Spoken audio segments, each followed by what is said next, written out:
नमस्कार यूएसएन hello doctor में आप सभी का स्वागत है। मैं हूं आपका होस्ट एनवी शर्मा। इन दिनों पूरी दुनिया की जुबान पर एक ही बात है और वो है कोरोना।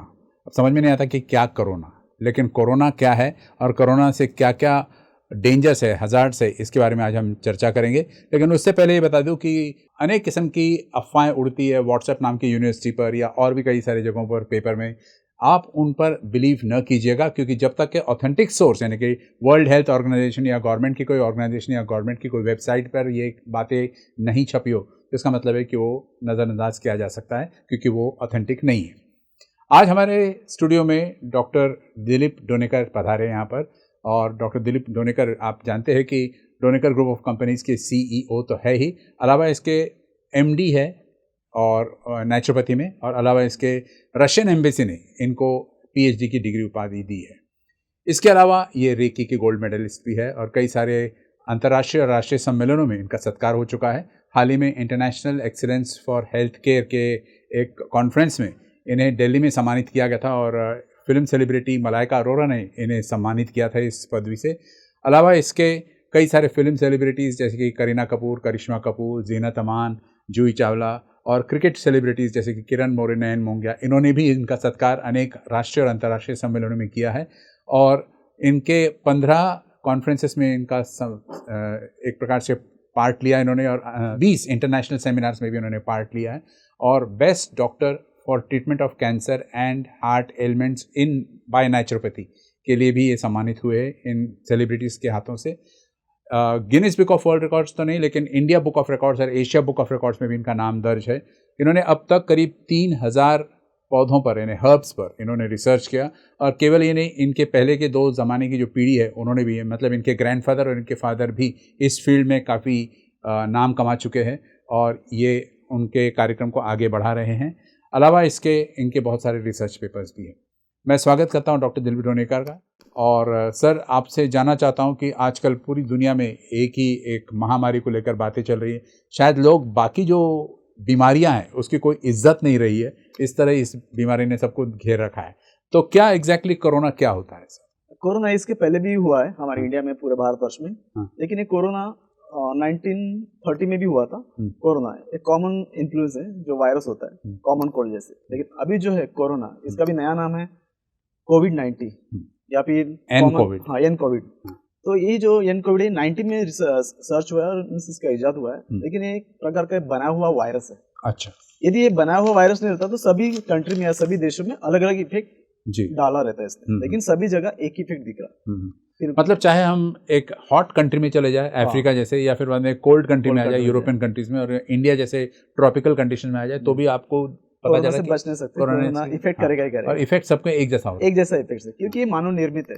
एक प्रकार से आप बोल सकते हैं इसको जैविक हथियार भी बोल सकते हैं, जो अमेरिका चाइना में ब्लेम कर रहा।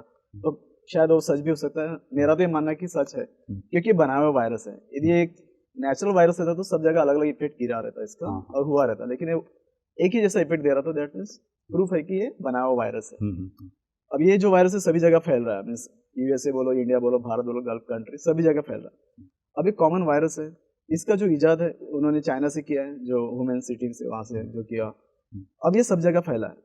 अब कोई कहते हैं कि इसको जैसे बेट है उसके थ्रू हुआ होगा। अब बहुत सारे प्रकार है, लेकिन ये बनाया हुआ वायरस है। अब इसे हम निजात कैसे पा सकते हैं और इसे किस तरह से हम इफेक्ट कर सकते हैं? अब WHO की जो कंडीशंस हैं, जो एलोपैथिक मेडिसिन है, उन्हीं की तरफ से वो सभी पेशेंट को अप्लाई कर रहे हैं। नेचुरोपैथी को भी उन्होंने अप्लाई किए, मीन्स बताया हमारे पंतप्रधान ने, मोदी जी ने, कि नेचुरोपैथी डॉक्टर्स भी इन्हें मेडिसिन या मेडिकेशन कर सकते हैं पेशेंट्स को। बट फ्रंट लाइन में WHO के जो डॉक्टर्स है, एलोपैथिक डॉक्टर्स, वही फ्रंट लाइन में, हम तो बैक में है।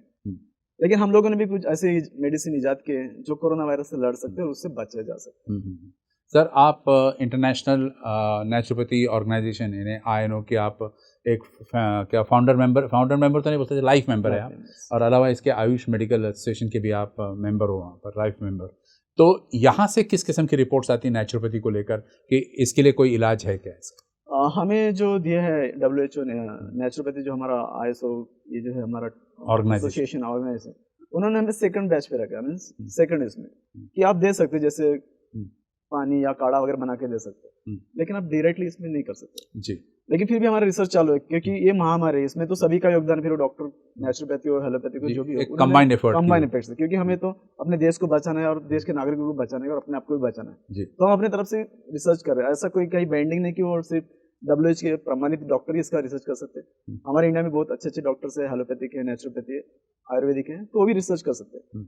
जो मैंने जो एक मेडिसिन बनाया, जो ग्रीन कलर का बॉटल से छोटा सा, ये कोरोना पे इफेक्ट्स करता है जी। ये क्या है सर एग्जैक्टली? प्लांट एक्सट्रैक्ट है? नहीं, ये सर लिक्विड फॉर्म में प्लांट एक्सट्रैक्ट है। लेकिन ये 2-3 प्लांट का एक्सट्रैक्ट है। अच्छा। लेकिन इसको मैं डायरेक्टली पेशेंट को अभी नहीं दे सकता हूँ। अभी जो क्वारंटाइन पेशेंट्स है उसे मैं अप्लाई कर रहा हूँ, और जहाँ तक कि थोड़े रिजल्ट अच्छे भी आ रहे हैं। तो मेरा ये मानना है यदि ये मेडिसिन, और इसका कोई साइड इफेक्ट्स नहीं है, क्योंकि हर्ब से नेचुरोपैथी। और ये इफेक्ट कैसे करता है? कोई भी पेशेंट यदि कोविड-19 से इफेक्टेड है या फिर पॉजिटिव है तो उसे डरने की जरूरत नहीं। और कोविड-19 से कोई पेशेंट आज के बाद मर नहीं सकता या फिर उसका डेथ नहीं हो सकता। डॉक्टर साहब दोबारा रिपीट कीजिए। खुशी वाली खबर है। हाँ जी, कोविड-19 जो रोग आया है, जो इसे कोरोना कहते हैं, इससे कोई भी पेशेंट आज के बाद मर नहीं सकता या फिर डेथ नहीं हो सकता। वो इसलिए कोविड-19 का जो वायरस है उसमें कुछ सीक्रेट भी छुपे हैं, जिसे मैंने बहुत सारा रिसर्च किया है। कुछ चाइना के पेपर्स जो मुझे हाथ में लगे नेट के थ्रू, उसकी भी मैंने रिसर्च किया। जब भी पेशेंट कोरोना से डेथ होता है तो उसके जो लंग है वो इफेक्ट्स होते हैं, उसमें जो थिकनेस है म्यूकस की बढ़ जाता है, और लंग्स फेफड़ों में जो फेफड़े होते हैं लंग्स वो इफेक्टेड होते हैं। फिर वो पेशेंट ओल्ड एज में या फिर किसी बीमारी से ग्रसित हो, शुगर या हार्ट से वगैरह कोई भी ग्रसित हो। अब जितने भी रिसर्च हुए और जब पोस्टमार्टम हुआ है पेशेंट्स का, तो उसमें पाया गया कि उनके हार्ट्स पूरे ब्लॉक हो चुके हैं, जो थिक म्यूकस है उसमें जम गया। कोरोना इफेक्ट्स वहीं पे करता है, हार्ट्स में। जब आप कोरोना से इफेक्टेड होते हैं, जब आपको गन से चेक करते हैं या फिर आप पॉजिटिव इफेक्ट्स दिखती है आपकी कोरोना की, तब पहले आपको गले में टॉन्सिल जैसा होता है या फिर थोड़ा खरखराश होता है, तो जस्ट स्टार्टिंग है। जब आपको सांस लेने में प्रॉब्लम होता है तो आप इफेक्टेड हो गए कोरोना से। फिर आपको WHO के जो परमानेंट डॉक्टर्स या होम्योपैथिक डॉक्टर्स वहाँ आपको एडमिट करते हैं। अब जहाँ तक मेरा रिसर्च है, मैंने जितना भी रिसर्च किया हो, तो मुझे यही पता चला कि जो कोरोना वायरस की जो डेथ है, जो डेथ रेशियो है, वो सिर्फ हार्ट के ब्लॉक होने की वजह से होता है। मतलब उसका फेफड़ों से कोई मतलब नहीं है? फेफड़ों से मतलब नहीं। अच्छा। हार्ट की जितनी भी वॉल्स है, जैसे 5 वॉल्स है, ये 5 वॉल्स में यदि कोरोना फैल गया तो आपको सांस लेने में दिक्कत होगी। अब सांस लेने में दिक्कत होगी तो आपको ब्रेन हैमरेज भी हो सकता है, ब्रेन डेथ भी हो सकता है, और ऐसी परिस्थिति में कोरोना पेशेंट का डेथ होता है जी।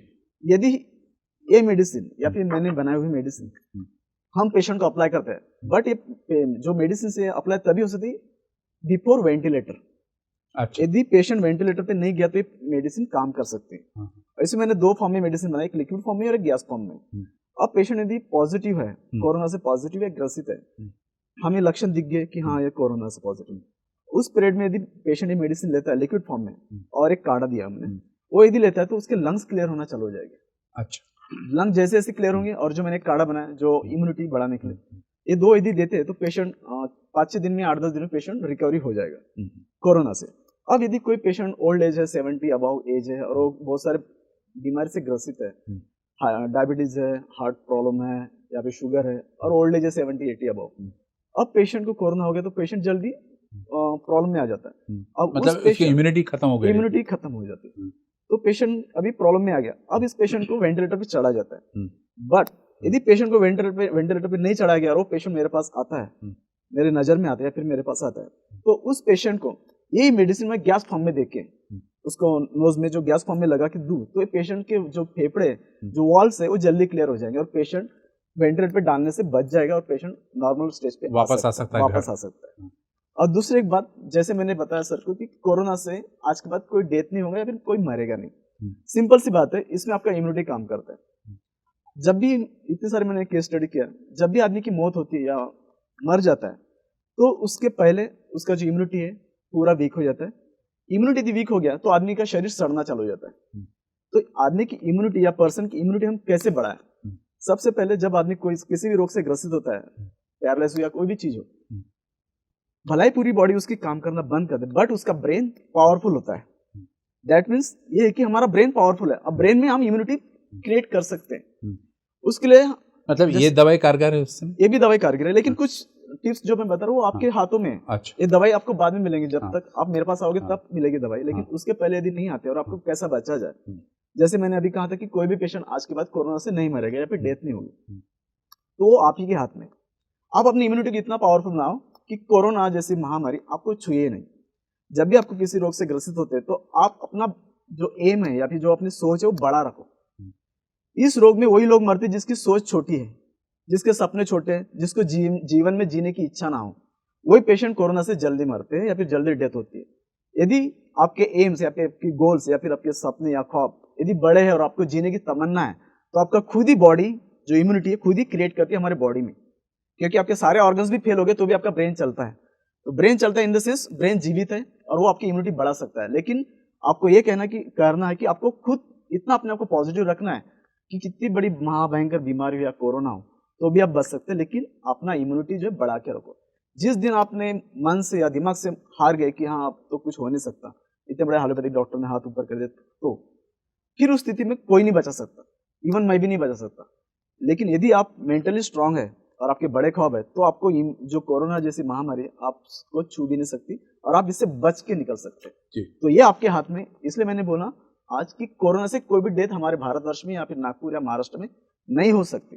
इसका सबसे मुख्य कारण आपका इम्यूनिटी को आप अपने आप को सबसे ज्यादा पावरफुल बनाओ। सर इम्यूनिटी कैसी बढ़ाई जा सकती है? इम्यूनिटी कैसी बढ़ाई जाए, इसमें 2-3 काढ़े हैं, जैसे अदरक है, लहसुन है। यदि हार्ट पेशेंट है तो उसमें लहसुन डालो 2 कलियां, अदरक डालो, 4 गिलास पानी लो स्टील के बर्तन में, अदरक डालो 1 आधी इतना, देन आपका लहसुन 2-3 कलियां डालो, देन आपका तुलसी है, देन आपका क्या बोलते उसको इलायची, छोटी इलायची और काली मिर्च, और हो सके तो थोड़ा काली मिर्च दालचीनी डाल दीजिए। बस इसका काढ़ा बनाओ तो इसका आपका इम्यूनिटी बूस्टर है।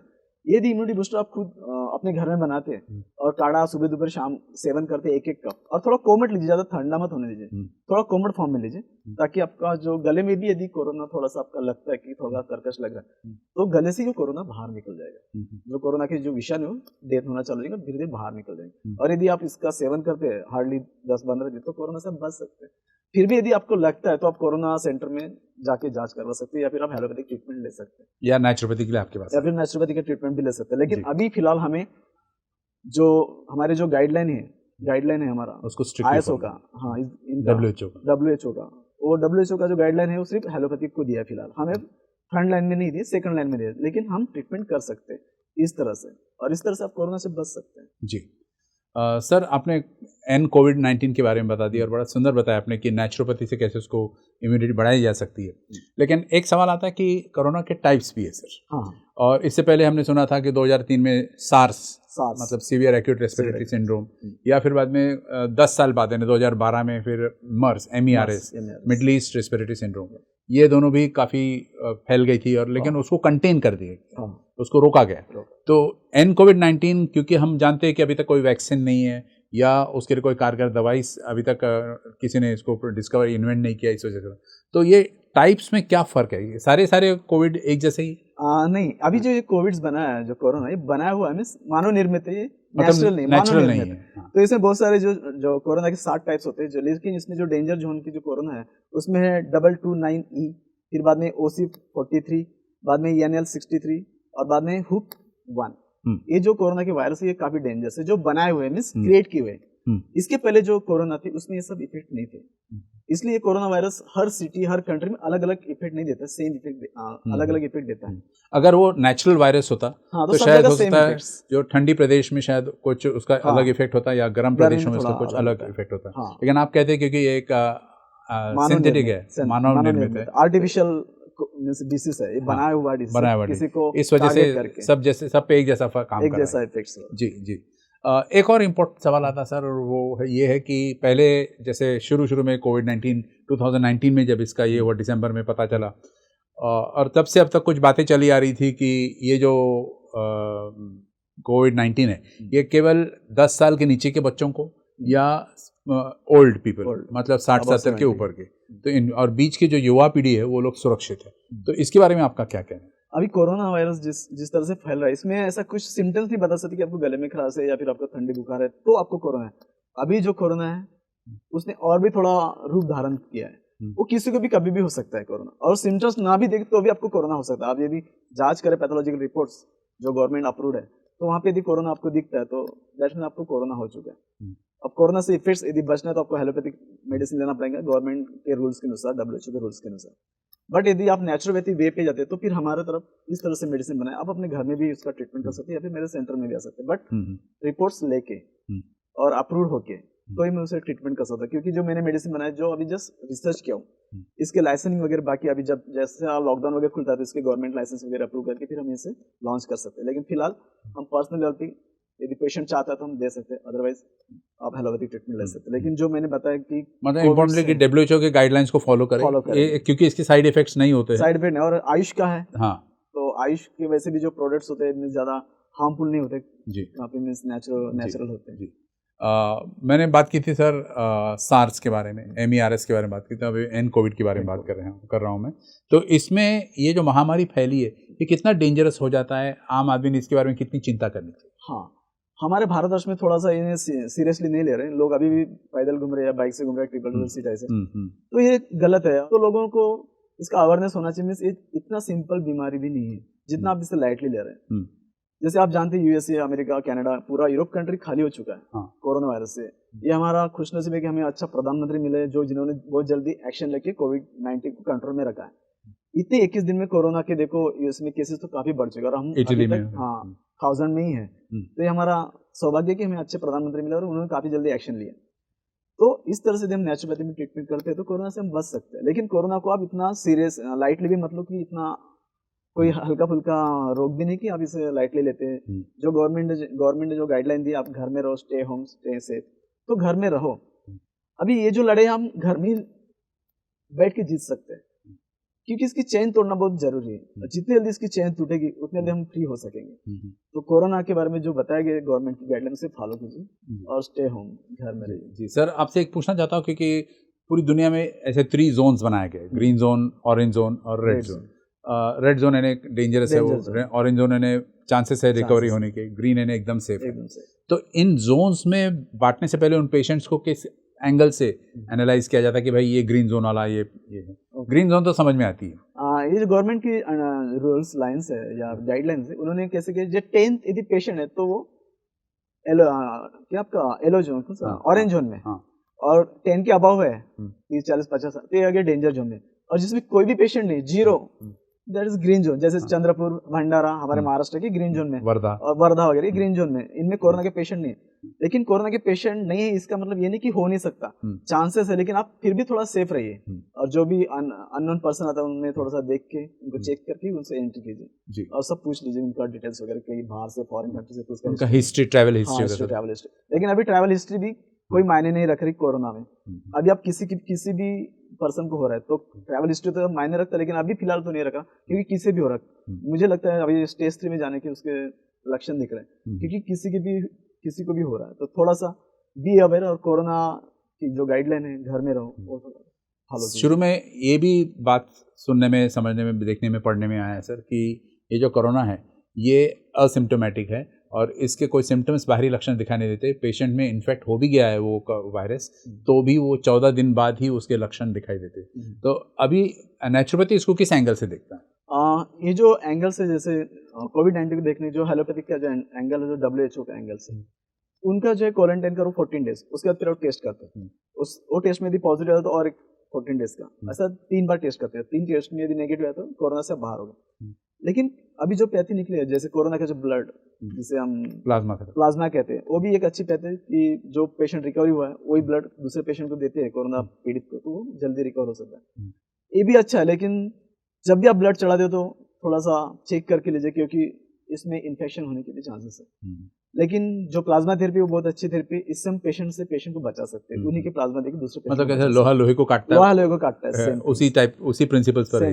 मतलब वो जो रिकवर्ड पेशेंट है उसके प्लाज्मा से हम दूसरे पेशेंट को ठीक कर सकते हैं, लेकिन पेशेंट की अनुमति के बाद ही दे सकते हैं। वो तो है जी। एक और इम्पोर्टेंट सवाल पे आता है सर कि कई सारे लोग हार्ट अटैक्स कहिए, हार्ट डिजीज कहिए, या फिर बाद में डायबिटीज है या और भी कोई किस्म की बीमारियां, उन पर ये कोरोना कोविड-19 का क्या असर पड़ता है और उससे क्या रिलेशन रखता है?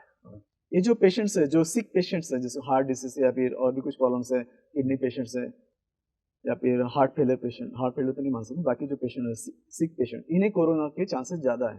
क्योंकि कोरोना, आपको मैंने पहले बताया कि कोरोना अटैक कैसे करता है। कोरोना 2 ही एंटर पॉइंट्स, एक नोज एंड थ्रोट्स, ए से एंट्री होती है। इसलिए हमारे जो प्रधानमंत्री या जो भी टीवी में ऐड देते हैं वो हाथ धोने के लिए बोलते हैं 2-3 बार। तो जब भी आप खाना खाते तो हाथ धो के खाइए, क्योंकि ये एंट्री पॉइंट है। एक बार एंट्री किया तो गले में चिपक जाता हो, गले में कुछ दिन रहता, 5-6 दिन 8-10 दिन रहता, उसके बाद में हार्ट में वो एंट्री करता, हार्ट में। और ये जो कोविड-19 जो वायरस है, ये बहुत अच्छा वायरस है, एक अपने आप नहीं आता, आप इसको बुलाने जाते हैं, ये खुद ही नहीं आता चल के, ये आप उन्हें बुलाना जाते हैं, आप इनको इन्विटेशन देते हैं, तो आप घर में है तो आप सेफ है, और बुलाए तो छोड़ता नहीं, बुलाया तो छोड़ता नहीं। फिर तो कोरोना 2 स्टेज में, पहले गले में पकड़ता, बाद में फिर वो एंट्री करता हार्ट में वगैरह, लंग्स को इफेक्ट करता है। और ये कोरोना आपके पेशी में रहता है, ये कोरोना एकदम सुप्तावस्था, जैसे चने की बीज कितने भी सूखा रख दो और कुछ सालों के बाद जमीन में लगाओ तो पेड़ उग जाएगा, सेम टाइप कोरोना भी है, इस सुप्तावस्था में होता है। जब इसको हमारी जो पेशी है, पेशी में यदि वो एंट्री कर ले तो फिर अपने आप को डेवलप करता है, और वो डेवलप करके इतना डेवलप करता है कि हार्ट को ब्लॉक कर देता है। जितने भी आपके एयरवेज है, 5 एयरवेज है, पूरा उसको ब्लॉक कर देता है। और एयरवेज यदि ब्लॉक हो गया तो हार्ट वैसे भी काम करना बंद कर देगा, और हार्ट काम करना बंद कर तो ब्रेन में ऑक्सीजन नहीं है तो ब्रेन भी काम करना बंद कर, डेथ हो जाता है उसका। तो जितने भी अभी ये हुआ है, सर्जरी हुई है और जो पोस्टमार्टम रिपोर्ट्स है, उसमें कोरोना में यही देखा गया कि ये लंग्स को इफेक्ट करता है, आपके एयरवेज को इफेक्ट करता है, और वहाँ थिक म्यूकस जमा करता है। ये थिक म्यूकस न होना चाहिए, तो हमारे नेचुरोपैथी में जो मैंने बताया कि काढ़ा जो बताया उसको थोड़ा कोमट फॉर्म में लीजिए, धीरे धीरे सूप करके लेते जाइए। और जो मैंने मेडिसिन बताया वो आप घर में यूज करें। और सबसे बड़ा जो इंपॉर्टेंट पॉइंट बताया मैंने, इम्यूनिटी। हमारे इंडिया की जो इम्यूनिटी है सबसे अच्छी इम्यूनिटी है, हम सिर्फ इम्यूनिटी पे जिंदा है। इंडिया का जो सक्सेस रेट है वो इम्यूनिटी है। अदर कंट्री के जो पेशेंट्स है, अभी जो पर्सन्स है, उनका इम्यूनिटी एकदम एक तो लो होता है या फिर ज्यादा होता नहीं, उन्हें जल्दी कोई भी बीमारी जकड़ लेती है। लेकिन हमारे इंडियन पर्सन को कोई भी इम्यूनिटी या कोई भी बीमारी नहीं जकड़ सकती, क्योंकि हमारा इम्यूनिटी स्ट्रांग होता है। इसकी 2 वजह, हम जो खाना खाते हैं उसमें काफी मसाला होता है, लहसुन होता है, अदरक होता है, तेज पत्ता होता है, बहुत सारे स्पाइसी होता है, इससे हमारी इम्यूनिटी बढ़ता है। ऊपर से हम ज्यादा हम किसी रोग के बारे में सीरियस नहीं होते, मीन्स ज्यादा सोचते नहीं, तो हमारा ब्रेन वैसे स्ट्रांग होता है। तो मैंने पहले पता कि अपना यदि कोरोना से यदि बचना है, फिर वो कितने भी स्टेज का कोरोना हो, लास्ट स्टेज में भी हो तो भी आप बच सकते हैं। सिर्फ अपने आप को डेवलप करो, अपने आप को ये सोचो कि हमें मरना ही नहीं है, तो आपको कोई चीज नहीं दुनिया में कि जो मार सकती है, क्योंकि आपका ब्रेन उस तरह से बनाता है। एक फॉर एग्जांपल छोटा सा दे सकता हूँ मैं, किसी कंट्री में यदि किसी ने क्राइम किया तो उसको हम वो कंट्री उसको कोई कोबरा नाग है या फिर कोबरा किंग, उसके डिक्ट कर देते, तो पेशेंट मर जाता है। लेकिन ये वीडियो था, रियल नहीं था वो कंट्री में। अब पेशेंट को बताया गया कि आपने ये जो क्राइम किया है, अभी आपके 4 बजे आपकी जो कोठरी है, काल कोठरी, उसमें एक हम कोबरा छोड़ देंगे, वो आपको बीट करेगा और आप मर जाएंगे। और 4 बजे पेशेंट को जगाया जाता है, उसके कोठरी में छोड़ दिया जाता है, और पेशेंट की डेथ हो जाती है। जब मेडिकल एनालिसिस होता है तो उसमें दिखता है कि कोबरा से उसका पॉइजन से मर गया। लेकिन एक्चुअल में रिपोर्ट ये है कि उसमें कोबरा पॉइजन नहीं था, उसमें चूहा छोड़ा गया था, लेकिन चूहे का पॉइजन कोबरा में ट्रांसफर हो गया। अब आप ये बात सोचो या फिर थोड़ा थिंक करो, यदि ब्रेन हो तो ये देखो ब्रेन आपका क्या करता है, चूहे के पॉइजन को कोबरा में ट्रांसफर कर दिया। जब चूहे के पॉइजन को कोबरा में ट्रांसफर कर सकता है तो ये जहर बना सकता है, तो अमृत भी बना सकता है। मेरा पॉइंट आप समझे मैं क्या बोलना चाहता हूँ। मैं ये बोलना चाहता हूँ कि आपका इम्यूनिटी, आप इम्यूनिटी को स्ट्रांग रखो, तो आप अपने आप को इतना स्ट्रांग बनाओगे कि कोरोना वायरस क्या है ये आपको पता भी नहीं चलेगा और आप इससे बच जाओगे। क्योंकि ये एनालिसिस स्टडी हो चुकी, आप इसके पेपर्स नेट से चेक कर सकते हैं। तो इस तरह से हम अपने आप का जो इम्यूनिटी है, मैं इम्यूनिटी पे सबसे ज्यादा फोकस करो, क्योंकि इम्यूनिटी, कोरोना से भी बचना है तो सिर्फ और सिर्फ इम्यूनिटी आपको बचा सकता है।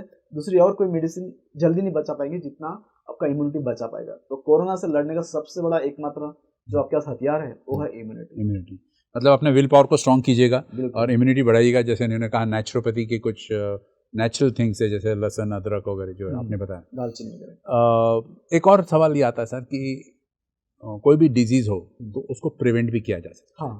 तो एक तो बात है लॉकडाउन के कारण, लेकिन लॉकडाउन में घर में रहते समय वो कौन सी सावधानियां बरतनी हमें आम दर्शक जानना चाहेंगे शायद, तो उसके बारे में जरा हाईलाइट कीजिए। यदि आपको कोरोना से बचना चाहते हो तो आप घर में तो रहो, सबसे बड़ी जो गाइडलाइन है। दूसरा जो ये जो मैंने काढ़ा बताया, ये काढ़े का आप सेवन करो। यदि आप काढ़ा आपको अच्छा नहीं लगता तो उसमें आप थोड़ा शक्कर डाल सकते हैं। यदि आपको थोड़ा नमकीन पसंद नहीं तो शक्कर डालिए नमक की जगह, और थोड़ा घर में एक्सरसाइज कीजिए और अपने आप को बिजी रखिए, किसी गेम में या बच्चों के साथ खेलते रहिए। मतलब माइंड बिजी होना चाहिए। और घर में बहुत सारे गेम होते हैं, और नई गेम तो आप टीवी में है, बहुत सारे न्यूज चैनल है या फिर हमारा यूट्यूब चैनल है, इसे भी आप देख सकते हैं, काफी मीन्स इंपॉर्टेंट नोट्स देते हैं। तो इस तरह से हम कोरोना से बच सकते हैं, और इसका सबसे बड़ा फायदा हमें होता है। मैं तो चाहता हूँ कि हर साल सभी कंट्री ने 21 दिन का लॉकडाउन करना चाहिए, क्योंकि इससे हमारा पोल्यूशन क्लीन हो रहा, हमारे नदिया का जो पानी है वो क्लीन हो रहा, ऑक्सीजन लेवल जबरदस्त हो रहा है, दिल्ली का जो पोल्यूशन है वो एकदम कंट्रोल में आ गया। कितने भी हम लॉ करें या कितने भी हम एक्शन ले तो भी ये नहीं हो सकता है, लेकिन ये हमें नेचर ने बताया है। जो पंछी जो प्रजाति विलुप्त स्थिति में थी, जैसे कासो बोले या टर्टल्स बोले, उनकी संख्या बढ़ गई, बहुत सारे कोबरा भी मिल रहे। तो देखो नेचर ने हमें हमने अपने घर में बंद कर दिया, लेकिन अब नेचर अपने आप को इम्प्रूवमेंट कर रहा है। तो ये सबसे बड़ी बात है कि हर कंट्री में 21 दिन का लॉकडाउन होना चाहिए, चाहे वो कोरोना आए या ना आए, लेकिन 21 दिन का लॉकडाउन होना चाहिए। ये नेचर डे पे होना चाहिए, इससे हम अपने नेचर को बचा सकते हैं। तो मेरा ये मानना है कि भला ही हमारे कारण है, मित्त है कि कोरोना की वजह से हमारा इम्प्रूवमेंट हुआ है, पोल्यूशन कम हो गया, लेकिन मैं तो चाहता हूँ कि हर साल एक कोरोना आना चाहिए। यदि नहीं आता तो कम से कम लॉकडाउन तो भी होना चाहिए 21 दिन मतलब का। एक सेफ कोरोना, एक सेफ कोरोना आना चाहिए। नहीं आता तो कम से कम आप 21 दिन खुद को आप ये कर लो, क्वारंटाइन कर लो, और नेचर को मदद करो कि नेचर अपने आप को इम्प्रूवमेंट करे जी। तो इसके अच्छे पॉइंट्स भी है कोरोना के। जी जी जी, प्लस है तो माइनस भी है, माइनस है तो प्लस भी। हम किस तरह से सोचते हैं ये हम पे डिपेंड करता है। पानी में कूदने से किसी की मौत नहीं होती, मौत तब होती है जब उसे बचना नहीं आता, तैरना नहीं आता। तो हम सीधा से मेरा लुकआउट पॉइंट है, यदि आपको कोई भी प्रॉब्लम होता है तो उससे आपको बचते आना चाहिए। अभी कोरोना हुआ तो गवर्नमेंट ने रूल्स ने बोला कि घर में रहो, स्टे होम, तो ये सब रहो, और जैसे मैंने बताया कि काढ़ा वगैरह पियो, तो ये सब होना चाहिए। तो मानना ये है कि पानी में कूदने से मौत नहीं होती, आपको तैरना नहीं आता तो मौत होती। तो कोरोना भी इतना डेंजर नहीं है, लेकिन आप यदि घर में नहीं रहोगे और आप खुलेआम घूमोगे तो शायद मैं भी नहीं बचा पाऊंगा उसमें। आपने कोरोना के बारे में इतनी सारी बातें बता दी, अपने मैसेज भी दिया आपने कि कैसे रहना है एंड ऑल दैट, लेकिन सवाल यह था कि सर ये जैसे अभी हमको लॉकडाउन में पहले एक लिमिटेड पीरियड के लिए रखा, फिर एक्सटेंड कर दिया गया उसको, अभी आगे और एक्सटेंड करने के चांसेस है। ओवरऑल वर्ल्ड सिचुएशन देखते हुए आपको क्या लगता है ये महामारी कब तक रहेगी, कंटेन कर पाएंगे हम? ये महामारी सितंबर तक रहेंगे, सितंबर में हमारी इंप्रूवमेंट अच्छा होगा, क्योंकि लोग अभी भी इसको सीरियसली नहीं ले रहे। जैसे प्रधानमंत्री ने बोला था कि पहले जो बोला था जनता कर्फ्यू, वो आपको एक आदत दे रहे थे, एक स्टेप दे रहे थे, फर्स्ट स्टेप। फिर बाद में बोला कि 21 दिन या 12 दिन 13 दिन, तो ये आपको स्टेप दे रहे हैं, क्योंकि आपको इसकी आदत लगना चाहिए। एक साथ 21 दिन का बोलेंगे तो लोग थोड़े छटपटा जाएंगे, जैसे फॉरेन कंट्री में हो रहा। तो ये डोजेस है। अब ये जो 21 दिन का बताया कि 3 मई को शायद होगा, ये 3 मई को होने वाला नहीं, 30 मई तक जाएगा, उसके बाद में सितंबर तक जाएगा। सितंबर के बाद हम सेफ साइड में रहेंगे, तब तक थोड़ा सा इस तरह मतलब इसका इम्पैक्ट कम होगा आपका? एक हाँ, कम तो होना है, कम तो होना है, क्योंकि ऐसा कोई वायरस नहीं जो बहुत ज्यादा बढ़े। नहीं, क्योंकि आपने कहा कि एक आर्टिफिशियल वायरस है, और क्योंकि आर्टिफिशियल वायरस है, और अभी आपने देखेंगे आपके घर में भी मच्छर वगैरह, थोड़े कीड़े वगैरह ज्यादा आने लगे, तो इसके कोरोना के साइड इफेक्ट्स है। आप नेचर से देखें जाओगे तो आपके घर में भी छोटे छोटे बारीक बारीक कीड़े आ रहे हैं। तो इसका प्लस पॉइंट भी है कि नेचर अपने आप को इम्प्रूवमेंट कर रहा है। जो कीड़े आपने देखे नहीं होंगे वो भी आपके घर में दिख रहे छोटे छोटे, तो ये नेचर का इम्प्रूवमेंट है। तो कोरोना से इतना भी डरने की जरूरत नहीं, लेकिन थोड़ा डरिए भी, कोरोना से डरिए थोड़ा और सेफ साइड रहिए। जी सर, आपको कैंसर के लिए, कैंसर ट्रीटमेंट के लिए बाय नेचुरोपैथी आपको कई सारे पुरस्कार मिले हैं, मेरे ख्याल से 15 नेशनल और 20 इंटरनेशनल अवार्ड्स मिले आपको। तो कैंसर के बारे में ब्रीफली जानना चाहता हूँ कि कैंसर क्या है, ये सबको मालूम है, लेकिन उसके उपाय उपचार क्या है? उपाय उपचार जो है कैंसर के लिए, अभी मेरे पास जो केसेस आते हैं काफ़ी बड़े बड़े हॉस्पिटल, जैसे मैं नाम लेना चाहूँगा, यहाँ पे नागपुर में जितने बड़े बड़े हॉस्पिटल है, और यहाँ तो छोड़ो, जैसे बॉम्बे के जो टाटा वगैरह है वो भी, और कुछ अदर कंट्री के पेशेंट है, ऑस्ट्रिया कनाडा वगैरह, वहाँ के पेशेंट आते हैं। और सर मेरे पास तो ऐसे लास्ट स्टेज के पेशेंट आते हैं, मैं खुद देखता हूँ तो मुझे भी बड़ा गर्व महसूस होता है कि शायद भगवान ने मुझे इसीलिए बनाया कि लास्ट स्टेज के पेशेंट को मैं दुरुस्त कर सकूँ या फिर उनका इलाज कर सकूँ। अभी रिसेंटली एक केस आया सर एमपी का, उसे स्टमक कैंसर था, और काफ़ी बड़े हॉस्पिटल है नागपुर के, वहाँ से वो केस मेरे पास आई। शायद उन्होंने किसी से बताया कि डॉक्टर डोनेकर शायद एक कर सकते हैं, तो मेरे पास आया केस, तो मैंने बोला ठीक है, उनकी एम्बुलेंस में मैं नीचे जाके देखा, पेशेंट को चेक किया और उनको कुछ मेडिसिन दिया 7-8 प्रकार की।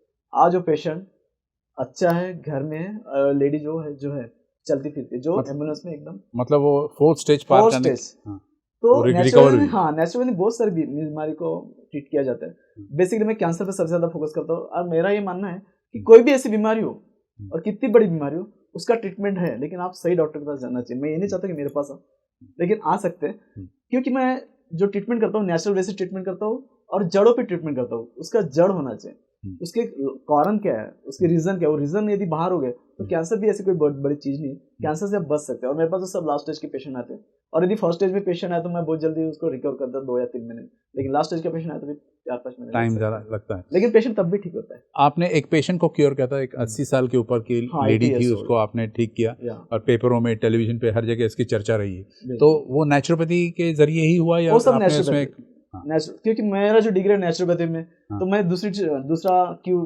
पैथी को फील्ड क्यों, मैं अपनी पैथी को ये करूँगा, और मैं अपने पैथी में ज़्यादा फक्र महसूस करता हूँ, गर्व महसूस करता हूँ। और ये हमारी नई पैथी नहीं है, 5-6 हज़ार पुरानी पैथी है, गौतम बुद्ध के ज़माने की पैथी है। आप जीवक को जानते हैं, जो 5-10 हज़ार साल पहले थे, जीवक राजवैद्य थे, वो तो सिर्फ नाड़ी परीक्षण वैसे देख के मेडिसिन देते हैं उनका तो 1 लाख वनस्पति पे रिसर्च है, मेरा तो 3000 वनस्पति पे। तो नेचुरल तरीके से यदि आप कोई भी ट्रीटमेंट लेते हैं तो जल्दी क्योर होते हैं, परमानेंटली क्योर होते हैं। यदि आप हेलोपैथी भी ले सकते हैं, मैं किसी की बुराई नहीं करना चाहूंगा, लेकिन मैं अपनी पैथी की ज्यादा ये करूंगा क्योंकि मैं इसमें काफी इसमें मैं सक्सेस पा चुका हूँ और बहुत सारे मेरे पेशेंट्स है, इतने सारे मेरे स्टोरी है। सक्सेस रेट भी मेरा 80-90% है कैंसर पे। तो सभी रोगों को मैं ठीक करता हूँ, लेकिन कैंसर में सबसे ज्यादा मेरा ये है फर्स्ट प्रायोरिटी में कैंसर को सबसे ज्यादा। बहुत बहुत धन्यवाद सर। चलते चलते एक ओवरऑल मैसेज हेल्थ को लेकर, चाहे वो कोविड हो या कैंसर हो या हार्ट हो या कोई डायबिटीज, जितने भी पेशेंट्स हैं हमारे भारतवर्ष या इंडिया या नागपुर के महाराष्ट्र के जितने पेशेंट है, यदि आपको सेफ साइड रहना तो आप सबसे पहले आप अपना इम्यूनिटी स्ट्रांग करो। दूसरा, आप ऐसी चीज का जो नेचुरल चीज हो, गॉड मेड चीज, नॉट ए मैन मेड चीज। गॉड मेड चीज में जो भी सीजनल फूड्स आते हैं वो सब आप खाइए, ऐसी कोई चीज मत खाइए जिससे आप प्रॉब्लम हो। जैसे बाजार के जो फूड्स है, जंक फूड्स वगैरह, उससे थोड़ा अवॉइड कीजिए। और कभी भी आप खुश रहिए, हैप्पी रहिए। जितना आप हैप्पी रहोगे उतना बीमार से दूर रहोगे। और योगा, मेडिटेशन, ये सब कीजिए, भले 5-10 मिनट कीजिए, लेकिन योगा मेडिटेशन कीजिए और थोड़ा खुश रहिए। जितना आप खुश रहोगे ना, तो आप अपने बॉडी में देखो कितने परिवर्तन आते हैं। हमारा बॉडी खुद अमृत बनाता है, प्लस पॉइंट बनाता है। तो ये विष क्या चीज है?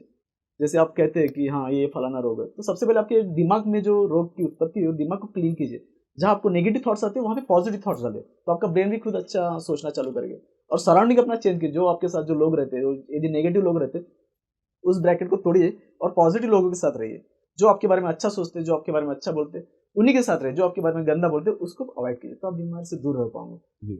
और जो आप पानी पीते हो, आप थोड़ा घरगुती पानी पीजिए, थोड़ा मशीनरी के पानी को थोड़ा अवॉइड कीजिए। और सर ने जैसा एक बहुत सुंदर वाक्य कहा कि पहले ये बीमारी आपके गले लगती है और फिर आपके दिल या फेफड़ों में उतर जाती है और फिर वहाँ से जाने का नाम नहीं लेती, तो उसको वहाँ तक आने मत दीजिए इन बीमारियों को। और डॉक्टर साहब के कहे मुताबिक आप नेचुरोपैथी को भी एक बार आजमा के देखिए, और उम्मीद करते हैं कि ये जो शीशी है डॉक्टर साहब के पास, इसका जो लाइसेंस है इन्हें जल्दी मिलेगा, ताकि नेचुरोपैथी भी अपनी चमत्कार की वजह से पेशेंट्स को ठीक करे। Thank you so much sir doctor, it was a pleasure talking.